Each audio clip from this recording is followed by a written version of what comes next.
Avid gardeners enjoy having something in bloom and color at all times of year and can work toward that goal, and it's possible to do so even in midwinter. But one of the times that is perhaps as awkward as most, that very few people think about, is that period after the spring madness of azaleas and dogwood and all of that, and then the summer materials like the vitex and the crepe myrtles that come on. There's a period in sort of end of May, early June when the garden is green and not a lot of color or interest. Today we're going to focus on a plant that really fits in this time period, and others as well, that can add a lot of interest in the garden that people are working with. The plant that we're going to discuss is a thing called the smoke tree, and if ever a plant were appropriately named, this one certainly is. At its peak of flower, it looks like a gigantic cloud of smoke. And with the modern selection of new varieties, you can actually have your smoke in a variety of colors. This plant is in the genus Cotinus, but you almost always see it sold as smoke tree. It's native to Europe and came from that area, and it can be a large shrub all the way up to a small tree with great age and time, reaching perhaps up to 20 feet in size. Its notability is the flowers, which again are very fluffy, cloud-like, and look like smoke.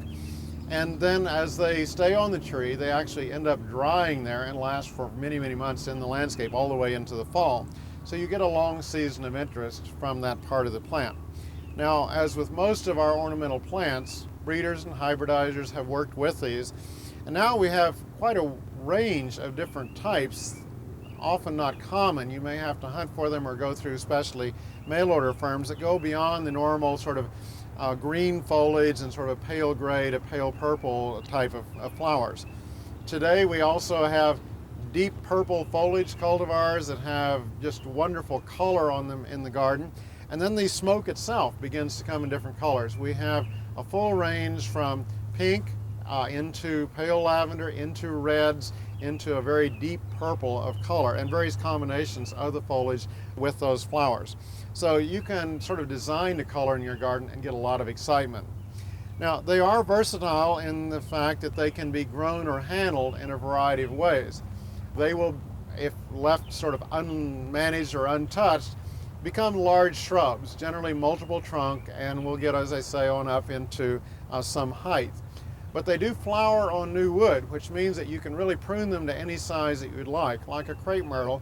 And some people, in fact, even take them down and cut them to the ground each winter when they're dormant and use them almost as herbaceous perennials in a perennial border. They will come back with tremendous vigor and huge flower heads at that for the garden, and perhaps bloom in the 3 to 5 foot range. The other end of the spectrum, as they get to be large plants, you can begin to limb them up and make a multiple trunk small tree out of them as well. Then beyond that of just the garden aspects of the flower and the foliage, they also come on and give us a little bit more yet in the garden of excellent fall color.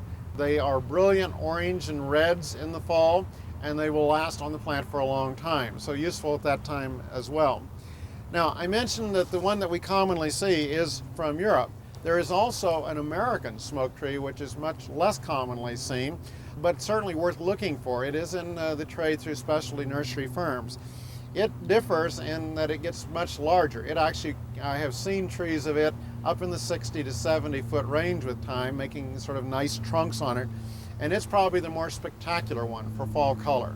Really brilliant yellows, oranges, reds, quite a delight in the landscape.